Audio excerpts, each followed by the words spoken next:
Hi hello welcome back to Lakkireddy పప్ప channel. అందరూ ఎలా ఉన్నారు? బాగున్నారా? సర్లే కానీ మొన్న మా చెల్లి వాళ్ళ ఇంటికి అయితే వెళ్ళినా అని చెప్పాను కదా. ఇంకా మా చెల్లి అయితే లాస్ట్లో మిగిలినవన్నీ మాకైతే పార్సల్ చేసి ఇచ్చింది. దాంట్లో ఫ్రాన్స్ అయితే చేయడానికి టైం లేకుండే ఇంటికైతే తెచ్చేసుకున్నా. ఇంటికి తెచ్చుకున్న ఫ్రాన్స్ ఊరుకుంటాయా ఏంటి? ఎన్ని రోజులు ఇలా ఫ్రిడ్జ్లో పెడతారు? నన్ను వండుకొని తినరా అనే వరకు అయ్యో పాపం వండుకొని తినాలని చెప్పేసి మేమైతే ఫ్రాన్స్ అయితే వండుకున్నామండి. లేట్ ఎందుకు, ఎలా తయారు చేసుకోవాలో అయితే ఒకసారి చూసేద్దామా. ఇంకా బాండి పెట్టేసుకోవాలి. బాండీలో ఆయిల్ వేసేసుకొని గరం మసాలాలు ఉంటాయి కదా, అన్ని గరం మసాలాలు వేసేసుకోవాలండి. ఆనియన్ పేస్ట్ వేసుకోవాలి. ఆ తర్వాత పసుపు, అల్లం ఎల్లిగడ్డ కూడా వేసుకోవాలండి. టమాటా పేస్ట్ వేసుకున్నాక 2-3 మినిట్స్ తర్వాత మనకు ఉప్పు కారం టేస్ట్ తగినంత వేసుకోవాలి. ఒక 2-3 మినిట్స్ కుక్ అయినాక మనం ఫ్రాన్స్ ఉంటాయి కదా, ఫ్రాన్స్ని మంచిగా కడిగి ఉప్పు పసుపు వేసి పెట్టుకున్నానండి ఒక హాఫ్ అన్ అవర్.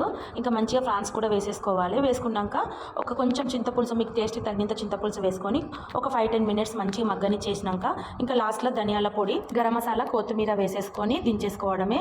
వేడి వేడిగా ఫ్రాన్స్ తిన్నామండి. అబ్బబ్బబ్బబ్బా సూపర్ అసలు. వీడియో నచ్చితే మాత్రం ఒక like, share, comment and subscribe.